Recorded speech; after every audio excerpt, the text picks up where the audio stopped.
¿Qué es España? España es el segundo país del mundo con mayor porcentaje de población perteneciente al colectivo LGTBIQ+, con un total de un 14%, solo superado por Brasil. En las últimas décadas en España se han conquistado grandes avances y ha sido un referente en derechos LGTBIQ+. Por ejemplo, fue el tercer país del mundo en legalizar el matrimonio igualitario y uno de los países en los que se garantizan, gracias a la sucesiva aprobación de leyes, los derechos de todas las personas, independientemente de su orientación sexual e identidad de género.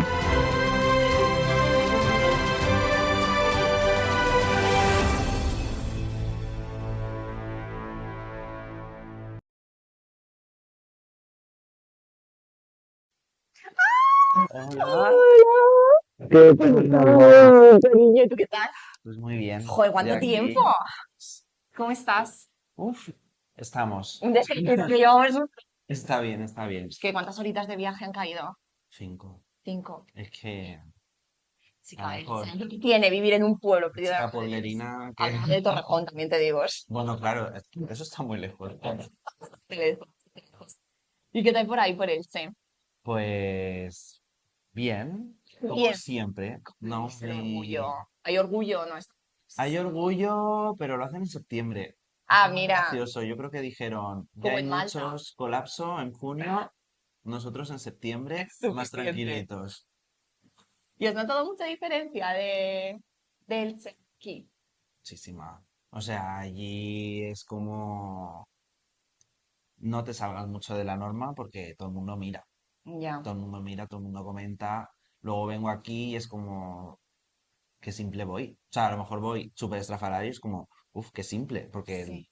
y a la gente le da como igual, en plan, tú a tu rollo. Que con ese mismo atuendo a lo mejor en Elche estaba señalado Claro, y... o sea, allí con las uñas pintadas, ya vas como, mira, lleva las uñas pintadas y es un chico. Es que ¿cómo osas? ¿Cómo osas? ¿Qué es esto?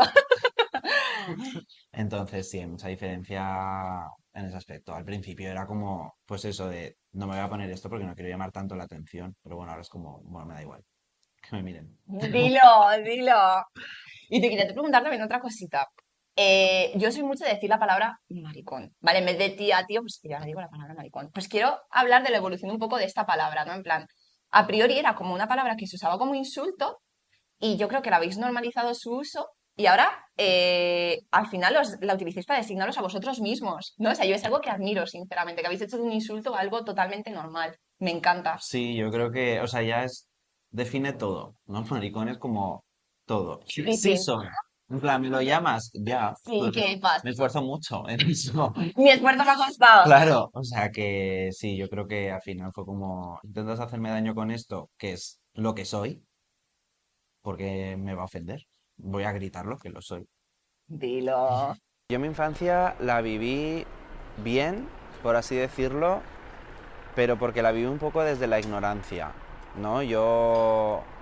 O sea, primero que me di cuenta bastante tarde de mi orientación sexual, no entendía lo que era ser gay, no sabía nada. Y luego, como este humor sarcástico, este tipo de bromas, yo no las entendía. Entonces, también es un poco me salvó, pues, no de decir comentarios de cuánto te sangran las rodillas o cosas de estas. Yo me la llevaba, pues hombre, no sé, si me caigo, pues si me hago un raspón me sangra, o comentarios de perder aceite, todo ese tipo de cosas. Yo, por suerte, por así decirlo, no lo entendía.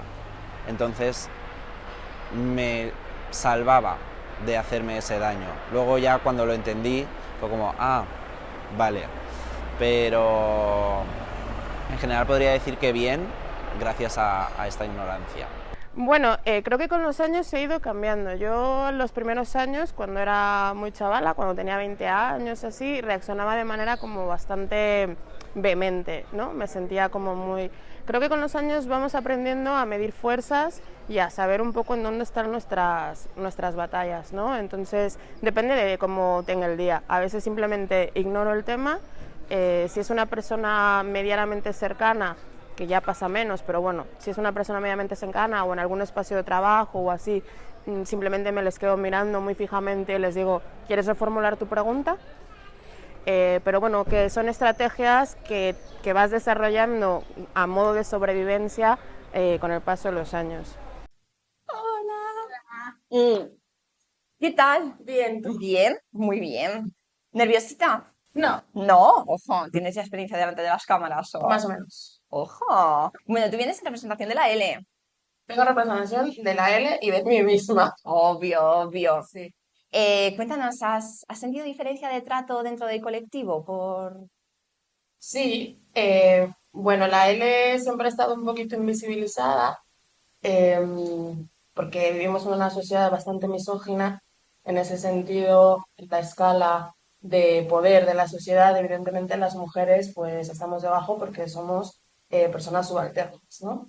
Entonces, sí, dentro del colectivo me parece que las lesbianas hemos tenido poco espacio durante muchos años, pero también es algo cíclico. O sea, han habido momentos en los que las lesbianas y las maricas, por ejemplo, han estado muy cercanas. Pienso en la crisis del SIDA, en el que eran muchas lesbianas que cuidaban a sus compañeras maricas con SIDA, y otros espacios en donde me parece que a día de hoy nos estamos acercando mucho, como con las compas trans, ¿no? Sobre todo con la violencia que están viviendo y que nosotras ya pasamos por esa violencia por parte de los feminismos hegemónicos y sabemos un poco en dónde están, salvando las distancias, porque son definitivamente las más oprimidas, nuestras compañeras trans, pero bueno, me parece que nos estamos ahí aliando. la tendencia va a ser a igualarse, tú crees, a todas las siglas, a tener un trato igual? Bueno, puedes intervenir también, o sea, por supuesto, yo No, es que estoy habla de muy río. bien, yo escucho. Eh, bueno, me gustaría que en tema de presiones sí que disminuyeran los rangos de ejercicio del poder, pero igualarnos, tampoco creo que tengamos que igualarnos, ¿no? O sea, sí que me gustaría que cada sigla tuviese menos violencias o en general que no hubiese violencias contra ninguna de las Eso siglas. sería lo ideal. Más bien a eso voy. Eso es. Yo me di cuenta que era bisexual así, profundamente, con 14 años. Y no creí, y pensé que era una fase. Yo quería negar la parte homosexual, ¿no? No la parte heterosexual, que la parte de que me gustaban las chicas. Quería negarlo de alguna forma y durante mucho tiempo me lo negué. Hasta que yo llegué a casarme con mi chica y decirle, me siento bisexual. Ella me aceptó como era y no hubo ningún problema. Nosotras, Muy bien. Tati. Hola, mamá. Hola. Hola. ¿Qué tal? Bueno, eres Robert. Sí. Vienes en representación de la B. Nos cuesta a un hombre bisexual decir, soy bisexual, me gustan ambas cosas. Siempre decimos, no, yo soy hetero, pero de vez en cuando soy curioso. No, soy bisexual, reconócelo, no pasa nada. O hagamos un término medio que es goy o bastors. Piensa que somos promiscuos y estamos con todos y todas y todos al mismo tiempo. No es así. También se piensa en estereotipos y tipo de situaciones que no son ciertas, como que constantemente estamos haciendo el sexo y el amor promiscuamente, y no es así. Se sexualiza mucho, ¿no? Quizá la... Eso es, porque nuestra tendencia es amar a la persona completa con lo que significa, o puede ser una mujer en una etapa de nuestra vida, en otra etapa puede ser un hombre, o pueden ser simultáneos también, puede ocurrir eso. Totalmente. ¿Y te has enfrentado alguna vez a la pregunta de, vale, pero qué prefieres, hombres o mujeres? Sí, Ah, uy, la pregunta. esa pregunta es típica, si uno prefiere un hombre o una mujer. Yo tengo la experiencia de haber estado casado con una chica, 9 años y medio, ella se me murió, luego tuve una pareja también chico, no está en mi vida tampoco, por una circunstancia también de enfermedad, y ahora estoy con un chico, pero he tenido en temporadas, en transición, pues chicas en mi vida, tengo 2 hijos, soy abuelo. Anda, enhorabuena. Sí. ¿Y se vive igual bisexualidad con hombres que con mujeres? Yo creo que es distinto. Bueno, o sea, la extrapolo para todos Claro, los de la mesa. yo- ¿Creéis que se vive igual? ¿Se percibe, o sea, se vive igual la sociedad la bisexualidad en hombres que en mujeres? En hombres y mujeres.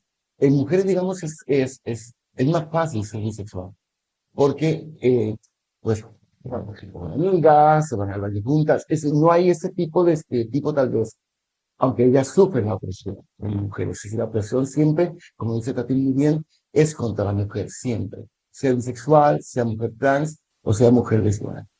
El varón, el tema que tiene es que nos cuesta más salir del armario, cuesta más visibilizarlo y aparte de eso, constantemente se cuestiona, ¿no? La mujer lo tiene más fácil en la vida íntima ser bisexual, un hombre es más difícil.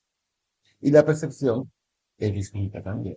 Cuando yo habitaba más el espectro FEM, constantemente, todo el tiempo pensaban que era heterosexual y tenía que estar saliendo del armario una y otra vez. Ahora es algo que no me pasa, pero eso implica otras violencias, como que asuman directamente que soy lesbiana, que lo soy, y a partir de ahí hay ataques lesbófobos. La más invisibilizada siempre han sido las chicas, las mujeres trans y las lesbianas. Son las que han sufrido más. Y las mujeres bisexuales también. Creo que siempre la opresión va contra las mujeres, porque es una sociedad patriarcal, heteronormativa y fundamentalmente misógina. Creo que está más invisibilizada la L o las mujeres bi, pero porque al final, lo que te decía, el machismo está presente en todo, incluso aquí, y es como, bueno, vamos a dejar las mujeres a un lado. Hay muy poca visibilidad lésbica y la que hay suele ser regulera. Y lo mismo con las mujeres bi, al final es como, es raro que haya en series, películas, y si hay al final es para decir, bueno, acaba con un hombre y fin, y nos olvidamos de que esta persona era bisexual.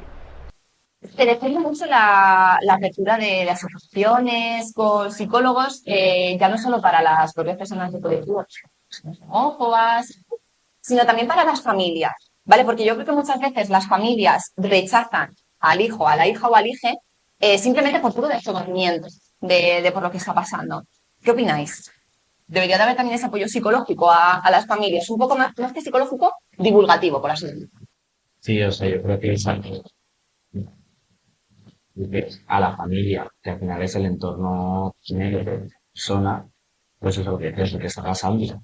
Porque ya no a lo mejor, o sea, puede ser porque la familia sea homófoba o tal, pero también puede ser por puro desconocimiento de decir, yo acepto esto, pero no lo entiendo. Entonces sí que me parece bien y necesario que haya ese tipo de apoyo, ¿no? Que sea como, mira, pasa esto, puedes ayudar así a tu hijo, puedes apoyar así. Yo creo que sí que es muy importante. Sí, totalmente. Yo me fui del armario que pues, mi madre dice, es que no creo que te hagan daño. Y esto es algo que muchos madres y padres dicen constantemente, ¿no? Es que a mí no me importa, pero yo no quiero que te hagan daño.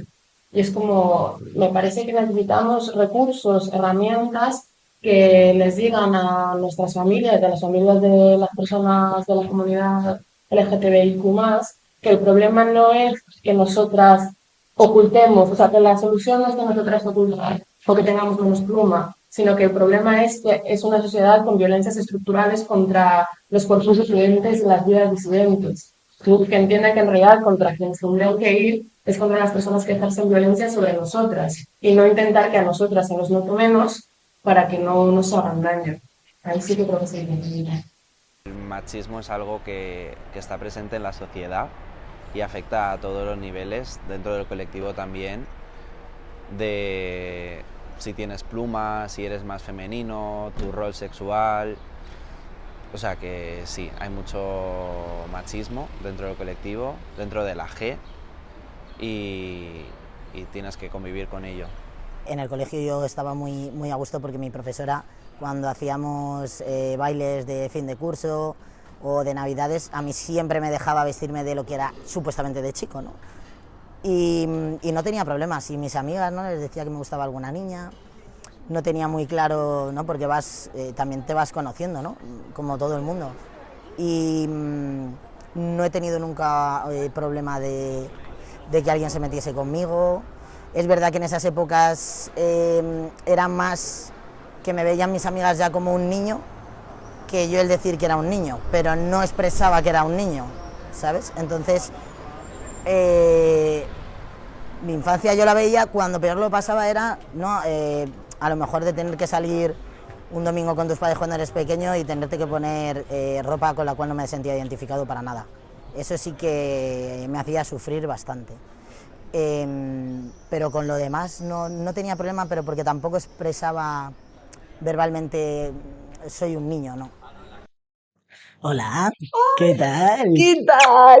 ¿Cómo estás? Muy bien. Casi ¿Y te hago tú? una cobra, perdóname. Nada, tranquila. ¿Qué tal? ¿Cómo estás? Bien, bien. Bien. ¿Nerviosito?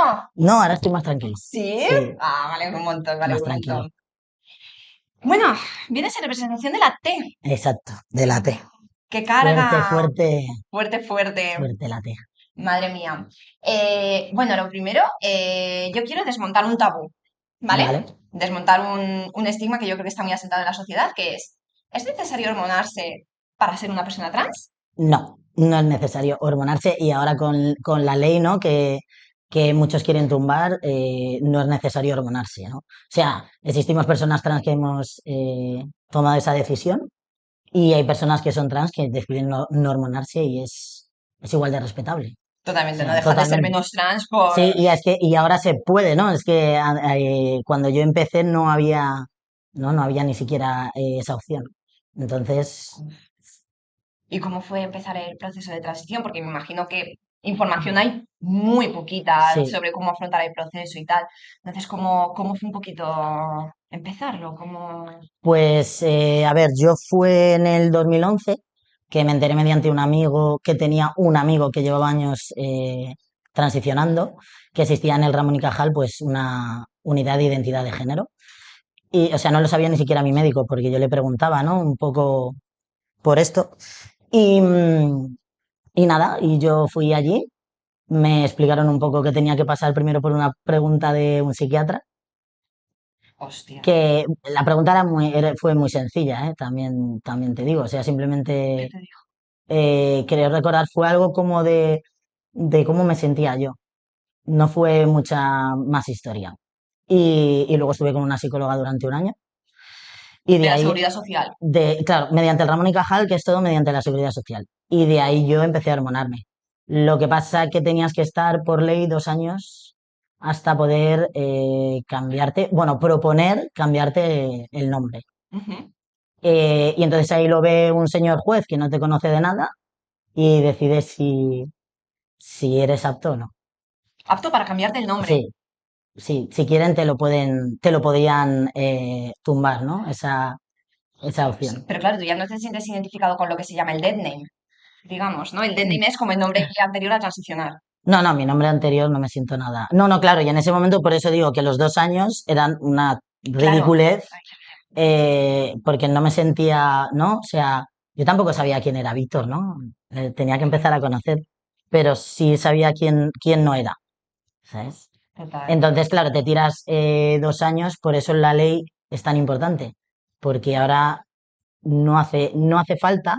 Lo que ha salido ahora nuevo, porque en Madrid lleva ya una ley, ¿no? Que ahora también la quiere la señora Ayuso Sorpresa. modificar y eso lleva desde hace muchísimos años que parece que no ha importado y ahora con esto de la ley a nivel estatal, pues quieren meterse también en esto. Es que eso también yo creo que fomenta la disforia, ¿no? En las personas trans. Bueno, Sí, y hablemos un el, poco, y el, explícanos un poco qué es la disforia para la gente que no lo bueno, sepa, que no esté familiarizada con estos términos. bueno, la disforia para mí, lo que yo he vivido y al final en término es, digamos, una angustia que sufre una persona, ¿no? Por no sentirse identificado con tu identidad de género, con el sexo asignado. Y también puedes tener disforia no, en características físicas. No Ujú. quiere decir que tu identidad, lo que hablábamos de hormonarse o de operarse, cada uno tiene, no puede ser diferente la disforia. No tienes por qué operarte, pero sí tener disforia con tu identidad, ¿no? Con Y, la identidad y el sexo que se te asigna. y al final yo creo que lo que has dicho del proceso anterior de esperar 2 años y tal, yo creo que todo eso fomenta que una persona Sí, sufra de disforia. porque no te siente, es que tú ves el DNI, ¿no? Tu nombre anterior y dices, si es que yo ya no soy esta persona. O sea, Claro. si antes no, antes, es lo que te digo, antes no me sentía identificado, pues luego 2 años con ese DNI, imagínate, parecía una broma. ¿Y cómo afrontaste precisamente esa problemática? Yo, o sea, lo asumí bien porque sacaba muy poquito el DNI, porque por suerte no me lo pedían prácticamente en ningún sitio. Eso sí, cuando iba a lo mejor un médico que no era mi médico, no era donde el Ramón y Cajal, o en sitios que tuviera que ir el ayuntamiento, ¿no? Yo llevaba un papelito Yo llegaba donde tenía que llegar, daba el papelito donde ponía hola, me llamo Víctor, va a aparecer este nombre, quiero que si me trate así, se me llame así. ¿Y te hicieron caso? O sea, Sí. de la mayoría de instituciones sí Me han hecho caso por suerte, aunque Ujú. tenga que ser lo normal, por suerte y porque creo que a la hora de no ponerte yo dudas, sino que llego yo y te planteo lo que hay, Te lo doy hecho, vaya. creo que ayuda a que si hay una persona, no digo que la gente les traten mal o no les traten así porque sea la culpa de la persona, pero creo que sí que ayuda a que vayas por delante con sucede esto y no te doy el beneficio de ni la duda ni de que me vayas a poner a mí en un compromiso, Claro, no sé, hay casos, por ¿sabes? ejemplo, sé de médicos que se niegan a llamar por, o sea, que siguen Sí, llamando a la gente, aun tú les muestres el papelito, ujú, que siguen nombrando por el dead name. O sí, sea, al final yo creo que eso es un problema incluso también de entendimiento, sí, o de ¿no? De la que gente, de que no lo entiendo, no lo quiere entender. sí, o que no están, en vez de hacer su trabajo, lo ponen como a modo personal y al final no, si están en contra de eso, pues es complicado que te respeten, pero como es un derecho humano que te respeten, pues no, Dilo, ¿sabes? dilo. No. A la gente le cuesta, ¿eh? A algunas personas les Le cuesta cuesta, respetar. pero todo derecho humano se tiene que respetar. No hay otra. No hay otra. Totalmente, O sea, totalmente. Yo desde muy pequeño me he identificado como marica, como maricón, desde muy pequeño. Creo que salí del armario con 12 años, pero recientemente es que he empezado a cuestionarme mi propia identidad de género y también sexual. Hace poco me di cuenta de que también me gustan las mujeres y, y- y precisamente fue con mi ex con quien también sentí la fuerza para salir del armario como no binaria. hola, ¿qué tal? Muy bien. ¿Qué tal? ¿Cómo estás? Ay, sí, perdona. Bien, pues ¿Nerviosite? sí, bastante. No, hombre, no, ya verás. Esto ahora una conversación fluidita. Yo venía solo a por un café, pero me han hecho el lío. Te hemos liado, ¿no? Bueno, Bueno, tú vienes en representación del no binarismo, al parecer sí. ese gran desconocido. Ujú. Ostras, ¿cómo es eso? O sea, explícanos un poquito. Yo creo que mucha gente no sabe ni lo que es, ¿no? El no binarismo. Bueno, yo tampoco, ya somos dos. Pero bueno, creo que está en eso eh, la magia Total, del total. no binarismo. ¿El no binarismo qué es? Pues es eh, Una libre expresión de género. sí, o sea, tampoco diría libre, es una expresión de género que no se encuentra dentro del marco binario Ujú. de hombre o mujer y que busca romper precisamente esos esquemas y esos límites. A mí me gusta como pensarlo como vivir en los márgenes o como una frontera que te atraviesa. Total. ¿Y el no binarismo es lo mismo que el género fluido? No, no. ¿Y cuál es la diferencia? Em, Que la gente se familiarice un poco también con estos términos, ¿no? Ujú. ajá, vale.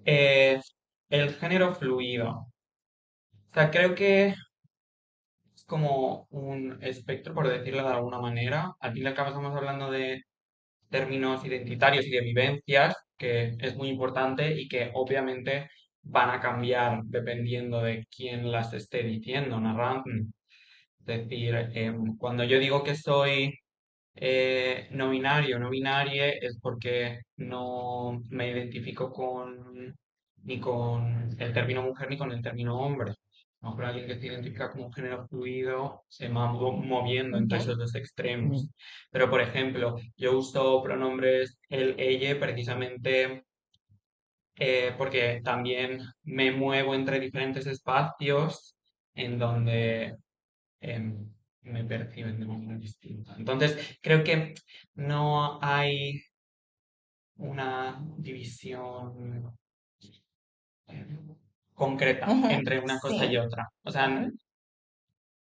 creo que no es tanto de decir esto es esto y esto es lo otro. O sea, obviamente tienen sus diferencias, pero el género y cómo te mueve y te atraviesa es muy complicado. Total, al final la gente lo siente de manera distinta, ¿no? Ujú. Y ya que os tengo aquí a los dos juntos, ¿la transexualidad y el no binarismo están dados de la mano? O sea, Me lanzo la pelota. para... Ah, mira. Eh, Es que al final, o sea, ¿cómo lo percibo yo? Porque yo también de Claro, o sea, me ella imagino, aprendo. claro, O o sea, que no sea, son dos visiones distintas, la claro, de ella y la tuya. claro, o sea, yo sí me considero una persona, o sea, trans, Sí, pero, claro. pero binaria, ¿no? A la hora me refiero, ¿no? De haberme, digamos, operado el pecho, a la hora de cómo siento que me, ¿no? De cómo se me percibe.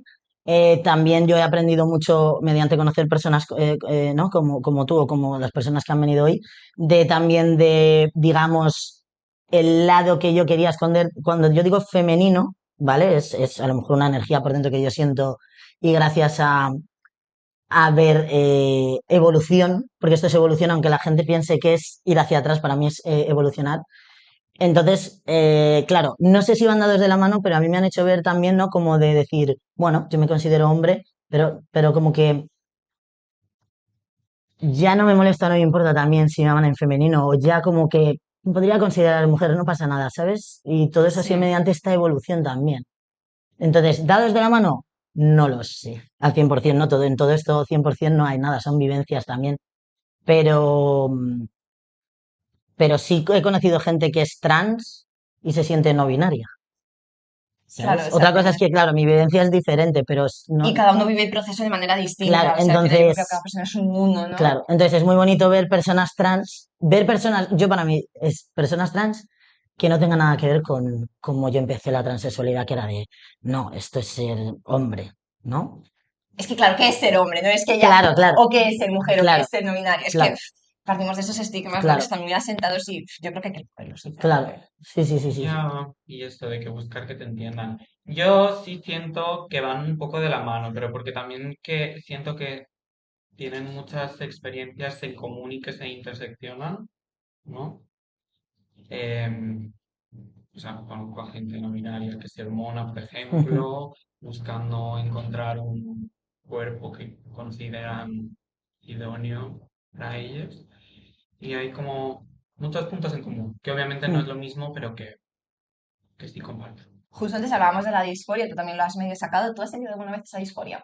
Sí, no, me encantaría tener una cinturita de avispa, pero no la tengo. Ya, ¿y cómo lo afrontas? ¿Cómo esa situación? Em, ¿Cómo la pasas? ¿Cómo la superas? pues no la supero. No, o sea, es algo con lo que vivo y obviamente me veo al espejo y... Oh, qué pena, No, en pero verdad. es, o sea, tampoco, obviamente tiene sus connotaciones negativas, pero creo que también va un poco de la mano con el proceso. Y no sé si es algo a superar, en mi caso. Al final es lo que hemos dicho, que cada persona lo lleva de manera distinta, ¿no? Ujú. Estudié en un colegio católico, ¿no? Concertado, y si es verdad, y luego en bachillerato ya me cambié a uno público, estudié bachillerato de artes, y si es verdad que con el tiempo me he dado cuenta de que no me sentía bien en ese espacio y que no era yo misma, o más bien que no sentía que terminaba de encajar, por no sonar como muy cliché, pero por sonar como muy cliché, yo qué sé. Además es que me acuerdo que mis compañeras, salía de fiesta con ellas y era súper incómodo porque, bueno, pues ellas iban a ligar, además íbamos a sitios muy heteronormativos, muy heterosexuales, en los que pues yo no terminaba de encajar y yo no encontraba un lugar en ningún lado. Yo cuando tenía 13 años tenía muy claro que era gay y era pues todo ese proceso que vivimos además de tengo que hacer una fiesta prácticamente para contarlo, y cuando decidí empezar a hacer drag era como otra vez esa sensación de tengo que volver a enfrentarme a esto, tengo que contarle a todo el mundo, pues mira, ahora aparte de quiero hacer estas cosas. Sí que es cierto que lo llevé con más elegancia y no hice ningún evento, ¿no? Simplemente un día dije, mira, voy a actuar en un sitio, si lo quieres venir a ver. Pero sí que tienes como ese pensamiento, ¿no? De, madre mía, si ya les he dado esta noticia, que no tendría que ser un problema, pero socialmente nos enseñan que sí, si ahora te tengo que dar esta otra, ¿qué va a pasar? ¿Qué tal, cariño? ¿Cómo estás? Hola. Bueno, Cristina, vaya aparición estelar. Primera vez que te veo montada. Primera y última, pareces. No, hombre, no digas eso, qué No, mal, no te. qué mal, qué mal. ¿Cómo estás? Pues muy bien, encantada de estar aquí, la verdad. Hombre, hombre. Jolín, qué guay, qué maravilla. Ah, perdón. Se ha puesto nervioso, no pasa nada. Bueno, lo primero que te voy a preguntar es si cuando te montas cambian tus pronombres. Sí, sí que cambian. O sea, al final, yo cuando estoy fuera de Cristina, pues soy un hombre gay cis, entonces mis pronombres son masculinos. Ujú. Pero cuando viene Cristina, Cristina al final es otra persona. Es parte de mí, pero es otra persona. Entonces mis pronombres sí que son ellas. Aunque si me pagas, me puedes llamar como quieras. Tuve la suerte, con muchas comillas, de que era algo que para mí venía desde el principio, ¿no? Hay gente que siempre dice, yo antes pensaba que era heterosexual, yo nunca tuve ese proceso, pero porque tampoco se me dejó tenerlo. Porque yo desde que era pequeño era una persona muy extravagante, entonces yo ya antes de saber lo que era ser maricón ya venía con esa etiqueta. Entonces llegó un momento en el que mi primera atracción sexual con 12 años ya era por un chico, por lo que era algo como que para mí sí que era muy natural, aunque aún así obviamente lo quería ocultar. ¿Y qué significa Cristina para Sergio? ¿Qué significa Cristina? Pues Cristina ¿Quién es... es? ¿Quién ¿Quién es? es? Gran pregunta. Cristina son los dos extremos más alejados de Sergio, ¿no? Es esa parte más reivindicativa, más social, que muchas veces nos da miedo exponer, pues Cristina me permite hacer todas esas reivindicaciones a través del arte. Y luego es esa parte tan vulnerable que muchas veces nos da miedo, ¿no? Es el poder contar algo que a lo mejor duele y que fuera de drag te da como más apuro contar, pero cuando es parte de un espectáculo no importa porque la gente lo va a percibir de otra forma. ¿Y cómo nace? ¿Cómo nace Cristina? ¿En qué momento das el paso para adelante y dices, me voy a poner una peluca, mis tacones y lo voy a partir?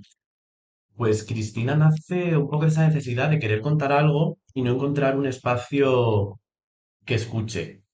O sea, yo al final sí que creía que, vamos, y creo que tengo algo que contar con mucha gente, entonces estaba buscando ese espacio. Surgió una oportunidad, había un concurso en el que una persona te iba a maquillar y tú podías competir.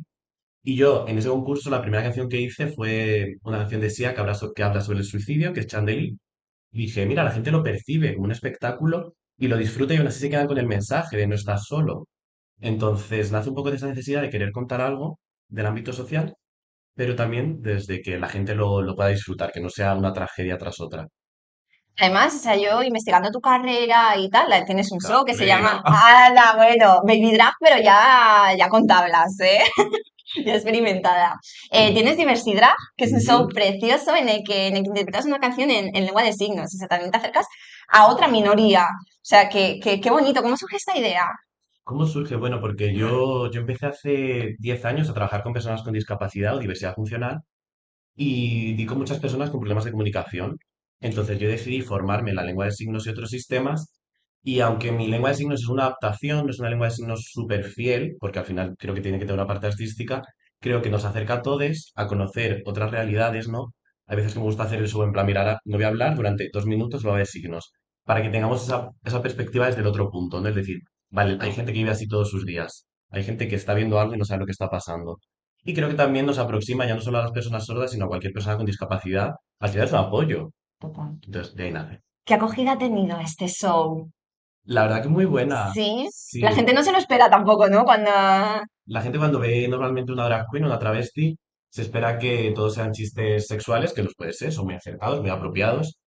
Pero, como decía antes, yo sí que quería contar algo más. Al final yo he estudiado varias cosas del ámbito social y sí que quería también pues, poder hablar de otras cosas. Hablo en mis shows de la salud mental, que es algo muy importante en mi vida. Hablo de relaciones tóxicas, todo a través de la comedia. Pero creo que al final son temas de los que se habla poco y cada vez se habla menos en nuestros colectivos, que hace falta que alguien nos diga, mira, te puedes reír de esto si ya lo has superado. Y no pasa nada y lo puedes disfrutar y puedes pagar una entrada a una travesti maravillosa. Dilo, dilo, un poquito de promoción aquí. Sonando un poco más seria. Cuando acabas de trabajar, cuando acabas de hacer algún bolo, que sigues montada, que sigues como Cristina, ¿te sientes más vulnerable? Si sigo montada, no. O sea, el momento de vulnerabilidad para mí es, yo cuando voy a los sitios, yo soy pobre, entonces voy en transporte público. Y entonces suelo ir maquillada, porque en los locales muchas veces pues no te da tiempo, hace más calor. Y ese momento sí que es vulnerable, ¿no? Porque cuando tú ya vas montada del todo, sí que hay como otra energía, ¿no? Y la gente, aunque sea, se va a parar a mirarte, ya solo por el decir, "Ah". Pero cuando vas maquillada, de repente la gente no sabe muy bien quién eres, cómo te identificas. Y es cuando de repente entran los juicios de valor que se nota muchísimo. Entonces, cuando estoy totalmente montada me siento vulnerable, ¿no? Porque además mido 2 metros, o sea que tampoco me preocupa. Total, es que No. esta es una cosa que odio de las travestis, o sea, es que encima cuando es unos taconazos y es como, chica, o sea, que sois Somos. unos rascacielos, o sea, me pasa con todas, no puedo más. Bueno, chicas, nos vamos a meter un poquito más en materia, ¿os parece? Ujú. Vamos a empezar a hablar de asociaciones y tal. Lo planteé antes también en la mesa anterior y quería saber vuestra opinión de si aparte de un refuerzo psicológico para las personas que pertenecen al colectivo, es necesario un refuerzo psicológico también para esos familiares, para que entiendan la identidad sexual y la orientación sexual de la persona, la expresión de género. También ese apoyo a los familiares, A ver, yo creo que el apoyo psicológico en todo es, ¿no? Tendría que, ¿no? Gratuito, público, en todas las personas presentes aquí, en absolutamente toda la sociedad. Y sí creo que sería un gran apoyo para las familias porque muchas veces hay que entender que la mayoría, por suerte, no, nos van a querer, ¿no? Suceda lo que suceda. Pero incluso así, em, vienen a lo mejor educados de otra manera, ¿no? O simplemente hay miedos, ¿sabes? Y creo que sí que ayudaría bastante tener, ¿no? Poderse expresar también el cómo, al final son personas que muchas veces no saben cómo hacerlo para no hacer daño, ¿no? Y entonces, pero es que me pasa hasta a mí. O sea, claro, muchas veces se me escapa algún pronombre que no toca algo y es como, sí, jolín, de verdad. O sí. sea, Y asumir que no, y asumir desde nuestra, o al menos desde mi parte, que no son perfectos, ni yo tampoco, ¿no? Es como intentamos sí o sí que te llamen rápido de esta manera y luego te das cuenta que también necesitan, ¿no? Son gente querida, ¿no? De su tiempo contigo, ¿no? Esa es vamos, mi percepción de cómo lo he vivido. bueno, en el caso de vuestros familiares, no sé cómo vivieron esa, bueno, en tu caso, doble salida del armario. Es que pasar por eso 2 veces. Yo la verdad que tuve mucha suerte en cuanto a, bueno, yo vengo de una familia monoparental, yo solo tengo madre, y tuve muchísima suerte porque yo cuando salí del armario como hombre gay por primera vez tenía 13 años y quise hacer un evento social, vamos, todo este drama que te venden en las películas, pues yo sentía esa necesidad de hacerlo y mi madre en ese momento tuvo una reacción que yo llevé muy mal, pero a día de hoy digo, es que qué acertada estaba ella desde el principio, porque yo le dije, mamá, soy gay, y me dijo, ah, ¿quieres desayunar? Que yo en ese momento dije, está ignorándome, y lo dije, no, es que realmente mi hermano en ningún momento se acercó y le dijo, oye, mamá, soy heterosexual. Entonces, cuando ya sí que vino el tema del drag, sí que fue como, mira, este lleva esto en un sitio, ven a verlo. O sea, no tuve, por suerte, ya os digo, porque mi madre es maravillosa, sí que tuve esa oportunidad de que ella estaba dispuesta a escucharlo todo, mi madre vino a todos mis espectáculos, entonces muy guay. Pero yo sí que soy muy partidario de una frase que leí hace tiempo, que me fascina, que es, si no estás preparado para tener hijos queer, no tengas hijos. O sea, si no estás preparado para que tu hijo venga con cualquier condición, ya no solo de identidad, de orientación, de cualquier tipo de cosas, si no estás preparado para ello, a lo mejor es que no estás preparado para tener hijos directamente. No podemos esperar que nuestros hijos, hijas, hijes sean de determinadas formas, porque al final les estamos haciendo daño a ellos y a nosotros. Entonces, Chapo, o sea, dilo. Bueno, y ese en tu caso no es ese apoyo psicológico a las familias, digamos, ese recurso divulgativo, ¿no? Para familiarizarles más con. A mí me parece importante, pero sobre todo que sea especializado, porque no sé, yo recibo asistencia psicológica de mi psicóloga que Hombre, hay que normalizar ir al psicólogo. Yo, Claro. vamos, yo creo que la mayoría de la población ya va al psicólogo. Yo he ido al psicólogo y orgullosa, o sea. y es súper maja, pero no es especializada en temas queer. Entonces sí es Anda. verdad que yo qué sé, tardé un año en decirle que era no binaria y que era bi. Se lo dije. La última sesión, muchas gracias por decírmelo, no sé qué, no sé cuándo, pero es como, es que el hecho de que tampoco en ese espacio fuese capaz de decirlo. Ya que cuesta mucho tener a lo mejor un espacio seguro, ¿no? En el que Mm. sentirte libre. Sí, incluso eso, como que estoy aquí porque necesito ayuda y no sé si diciendo esto cuál va a ser la respuesta. Porque luego también cuando eh, salí del armario y estaba súper mal, entonces terminé yendo al psicólogo y al psiquiatra con mis padres, tal y cual. Y bueno, fue muy mala cosa,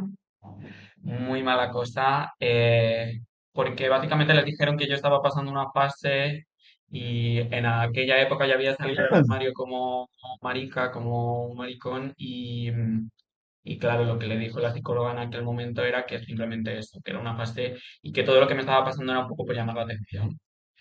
Entonces me parece que sí, que hay que recibir asistencia psicológica, pero que sobre todo sea especializada. ¿A vosotros os ha pasado también el tema ese de no, es que es una fase? No sé, porque la pasada a ella, ¿sabes? Nos lo comentaba. ¿A vosotros os ha pasado de es solo una fase? Yo percibo bastante que mi madre creía que era una fase, porque recuerdo, ¿no? Con 17 años decirlo, cuando pues tampoco sabes cuándo hay que decir estas cosas, ¿no? Y cuando más sentía que era un problema o que estaba haciendo algo malo o que le voy a hacer daño a mis padres, tal. Y entonces yo recuerdo de soltarlo y entonces, pues bueno, se me dijo un poco, ¿no? Bueno, como que podía ser una fase. Y ahí se quedó. Entonces interiorizas de alguna forma que luego, claro, luego me daba miedo cómo, o sea, en qué momento volver a expresar que yo ya llevaba tiempo, ¿no? Con lo que he contado antes de lo del Ramón y Cajal, porque yo no lo sabía. Ya. Y entonces apareció en otro momento de luz, de cabreo en casa, pero al final no sabes, hay muchas veces que no sabes cómo comunicarlo, ¿no? Si, si aunque sea inconscientemente, te han hecho creer que es una fase. Entonces, eso tú lo recoges como que es algo que ya pasará o que algo malo estás haciendo. Entonces, bueno, te doy la razón con lo de que sean, es verdad, especializados, porque ayudaría muchísimo más. Muchísimo. Totalmente, totalmente. Poca especialización ahí, la verdad. Mm. Y Cristina, tú en el mundo drag, no sé cómo, no sé si la gente diría, "Uf, pues esta necesidad de ponerte una peluca de que esto es una fase, esto no sé qué". No tanto que sea como una fase, porque en verdad a mí vivido muy poco tiempo, pero sí que Ujú. mucha gente, yo lo que más he visto desde personas cercanas o desconocidos es el desprecio a, no el tomarlo como que no es realmente una propuesta, ¿no? Es como, "Ah, te has puesto la peluca y ya está". Obviamente hay mucho más detrás, hay un concepto, hay un maquillaje, hay muchas cosas y sobre todo que es un objetivo, ¿no? Muchas veces creo que a las personas que hacemos drag se nos ve como esta cosa que está en la discoteca a la que te puedes tirar cacahuetes, me puedo subir al escenario en medio de tu espectáculo. Entonces, es verdad que no es una fase, pero sí que es un desprecio constante a lo que al final es una forma de arte. Sería una locura que alguien vaya a un museo de repente y diga, uy, la Mona Lisa, qué fea, y la hace en la cara, ¿no? Entonces, que tú en medio de un espectáculo creas que tienes el derecho de subirte a un escenario, a interrumpir, o sea, a mí me han llegado a tirar sujetadores en medio de una conversación y era como, ok, agradezco el intento, sé lo que estás intentando, pero no soy David Bisbal, mi escenario es un cuadrado, si me tiras un sujetador me va a dar en la cara, que es lo que pasó. Entonces, es un poco esa narrativa de, por favor, no somos una silla para que vengas y te sientes encima de nosotros y no te des cuenta que estamos aquí. Yo lo que percibo es que la gente no entiende que, por ejemplo, en tu caso, estás trabajando. Es tu trabajo, o sea, es como si, yo qué sé, de repente al camarero de este bar le tira un sujetador a alguien. O sea, eso es impensable, ¿no? Cómo se deshumaniza, ¿no? Sí. Incluso, ¿no? A lo mejor esto es muy extremista quizá, ¿no? Pero, no No, pero sé, totalmente, totalmente. me llama muchísimo la atención. En fin. Bueno, cambiando un poco de tema, hace poquito se aprobó la ley trans, por fin, celebremos. Lo, quería saber si vosotros os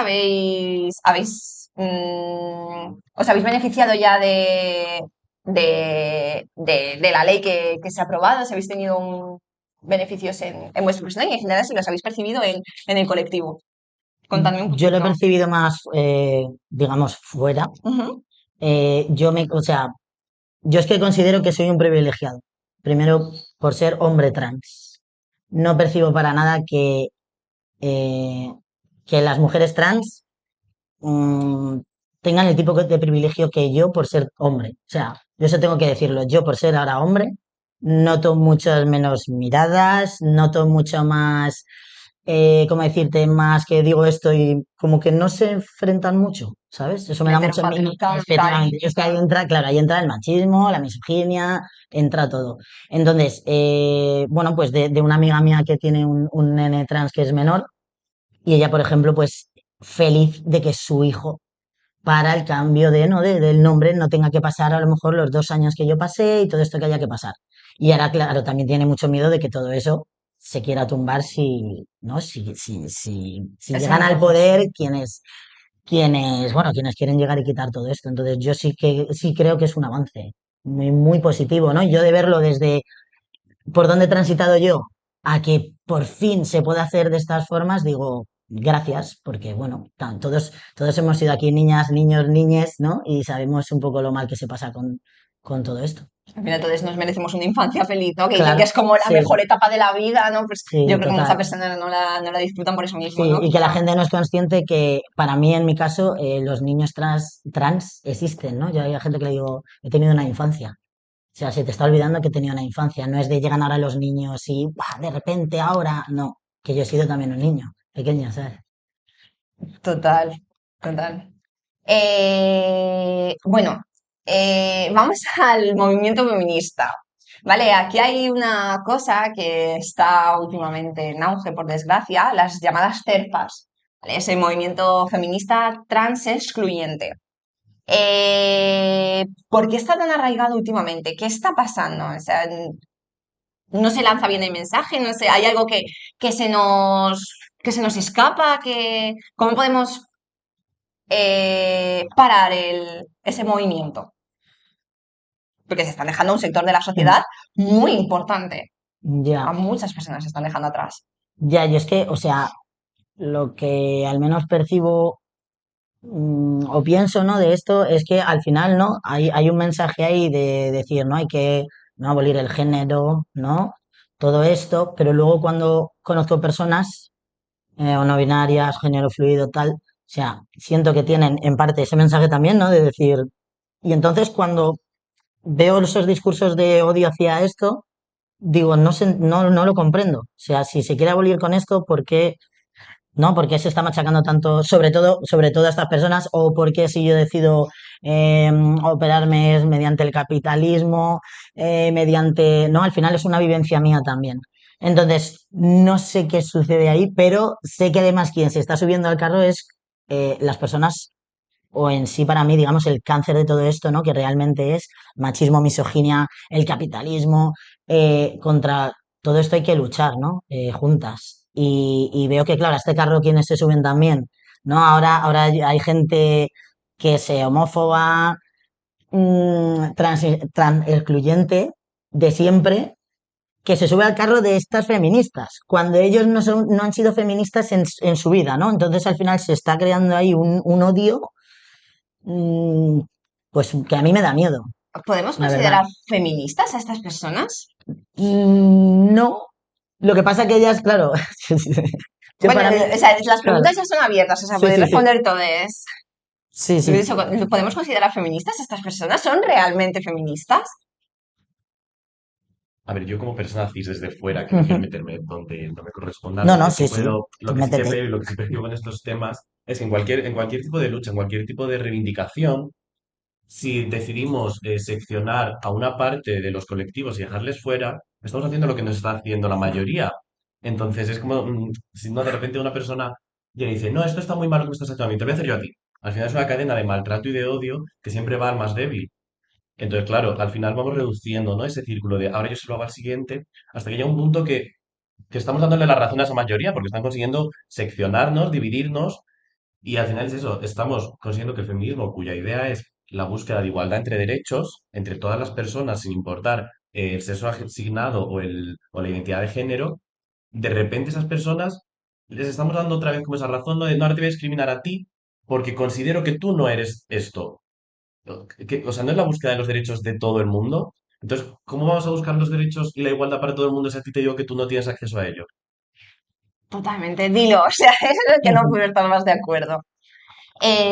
Bueno, no sé si alguna vez os han increpado, habéis recibido alguna mirada, quería saber un poco cómo, bueno, si lo habéis sufrido y cómo habéis respondido al respecto, si es mejor la indiferencia o reivindicarte un poquito, ¿no? El empoderarte. A ver, yo en estos casos em, siempre abogo por el protegerse, que encararse está muy bien, pero hay que pensar primero en llegar a casa, muy importante. Pero bueno, yo lo que hago es ignorar. No estoy diciendo que la gente lo haga porque no está bien, pero hay un punto que no te das ni cuenta de cuando la gente te mira, ni de cuando se están riendo, apagas las voces. Además es muy gracioso cuando vas con alguien que no está acostumbrado a lo que te acostumbras tú que se empiezan a dar cuenta de esas cosas. De hecho, cuando tenía una pareja que era muy normativa y se enfadaba muchísimo cuando nos decían algo por la calle, o sentía que se daba demasiado cuenta de las percepciones que tenían los demás sobre nosotros o sobre mí. Y, y claro, luego pensándolo digo, no, es que simplemente ha llegado un punto que lo tengo tan apagado que cuando voy por la calle simplemente tiro para adelante y que no presto atención a los demás. Y que de hecho en esa relación a veces tendía yo a normativizarme para no incomodar a la gente con la que iba, porque pensaba que yo, yo qué sé, ponerme un buenísimo no tiene por qué afectar a que los demás pasen bien. Pero bueno, esas son cosas Ujú. de aquí que hay que dejarlas atrás. Pero eso, hay que tener cuidado, pero tampoco hay que ignorarlo. Sí, yo estoy totalmente de acuerdo. Creo que al final lo primero es la seguridad, el llegar a los sitios, porque no es lo mismo cuando vas con cuatro amigas y nos grita un garrulo de turno a que cuando a lo mejor vas solo, sola, solo por la calle y de repente es la misma situación, ¿no? Depende de cómo te veas tú, de con qué energía te encuentres, de qué contexto sea. Yo sí que soy partidario, pero porque yo tengo la suerte de que normalmente siempre voy rodeada de un grupo de travestis maravillosas, porque somos una secta, somos la secta de Chueca.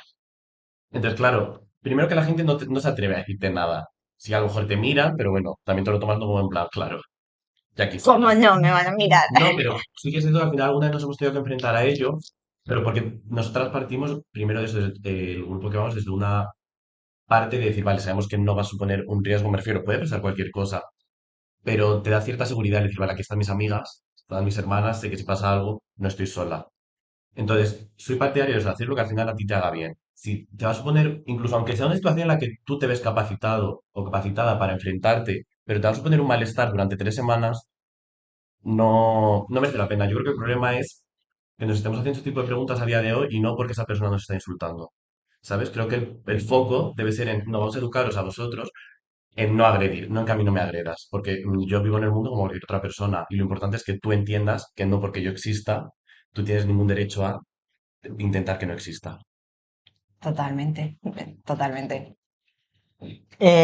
Pues yo la verdad, si te soy sincero, de puedo acordarme a lo mejor de cuando no había transicionado de miradas, pero siento más que eran miradas de, ¿no? De que eres quien eres, ¿no? Esto de incluso inconscientemente. Entonces yo no me he sentido nunca que hayan venido a increparme y ahora como, ¿no? Como hombre que vais con normativo. Es lo que decía antes, no tengo miedo ni he pasado miedo nunca y cuando he ido a lo mejor con algún amigo, ¿no? Con lo que se considera pluma, con alguien no normativo o normativa, ahí sí que he notado una gran diferencia.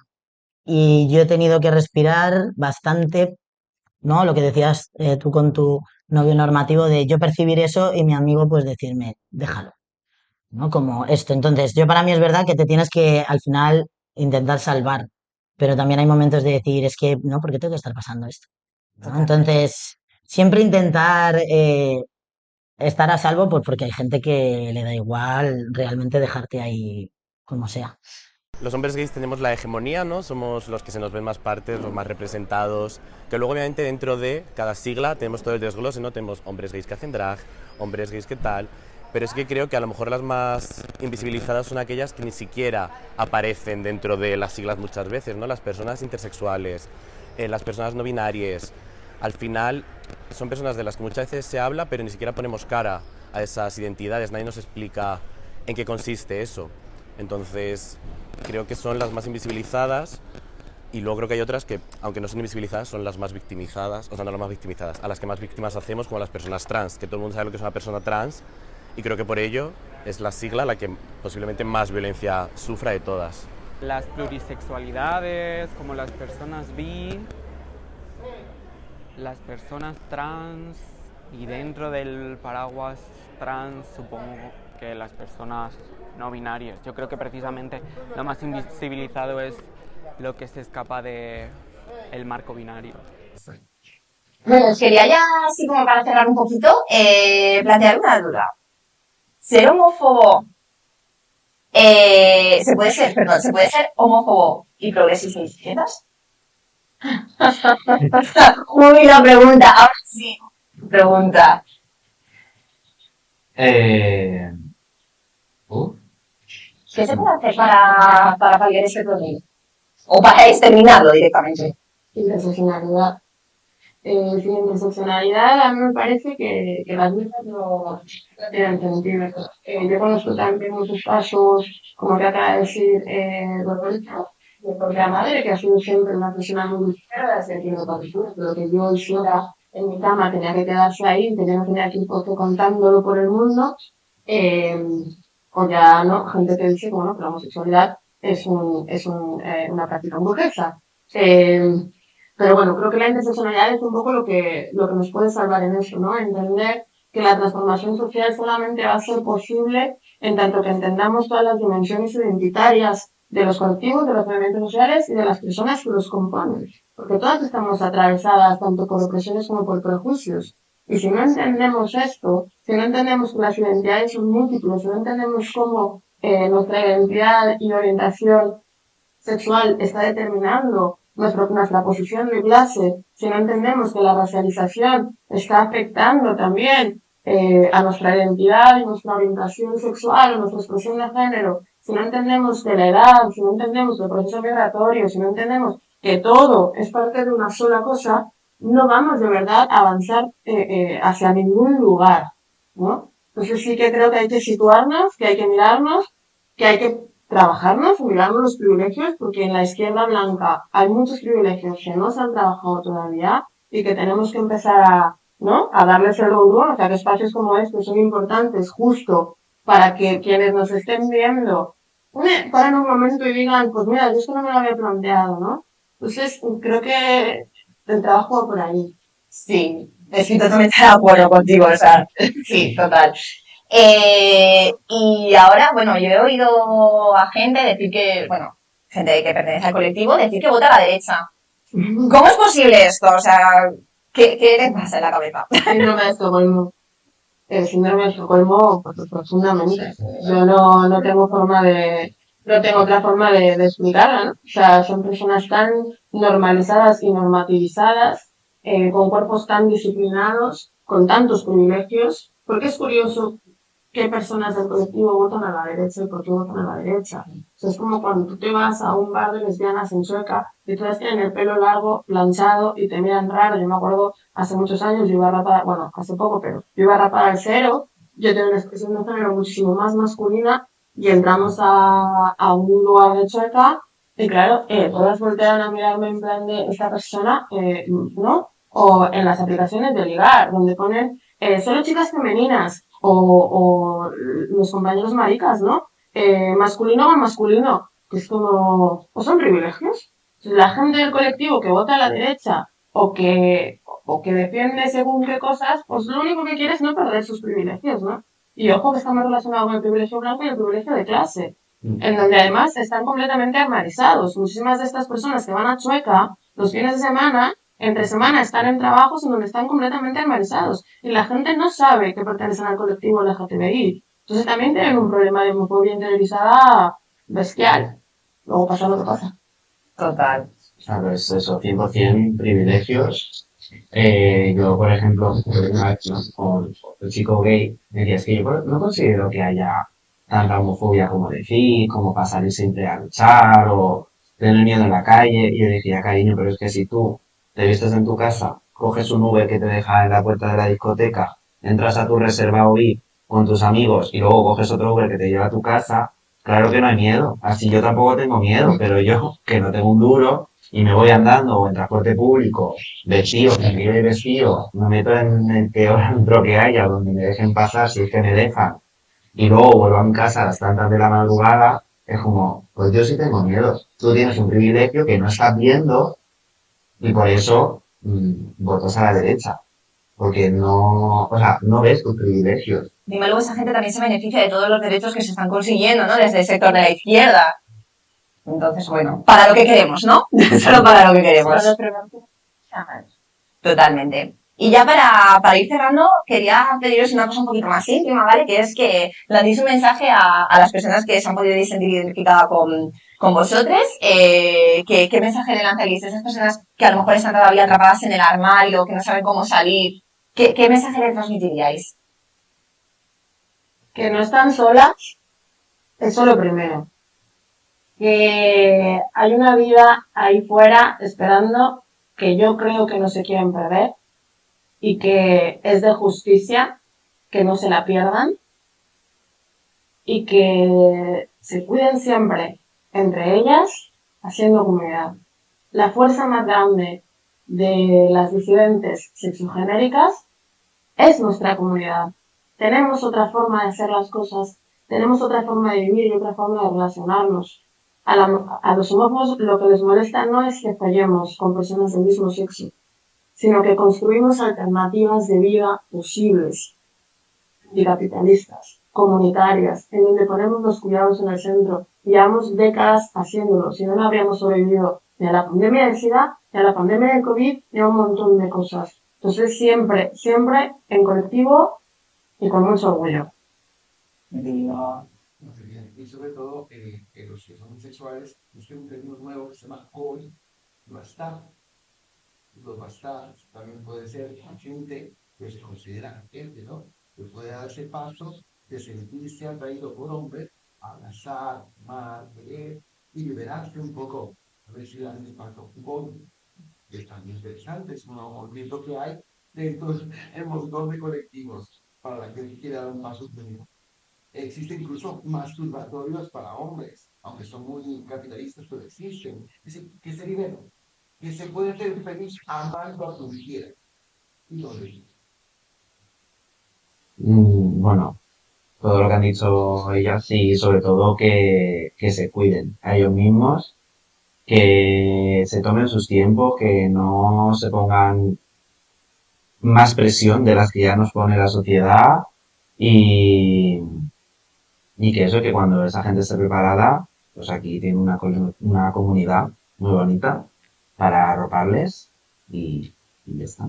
Y ya por último, para finalizar, os quiero pedir que mandéis un mensaje a todas las personas que se han podido sentir identificadas con vosotros, que están ahí un poquito encerradas en el armario, quizá. Lanzarles un mensaje, ¿qué les diríais?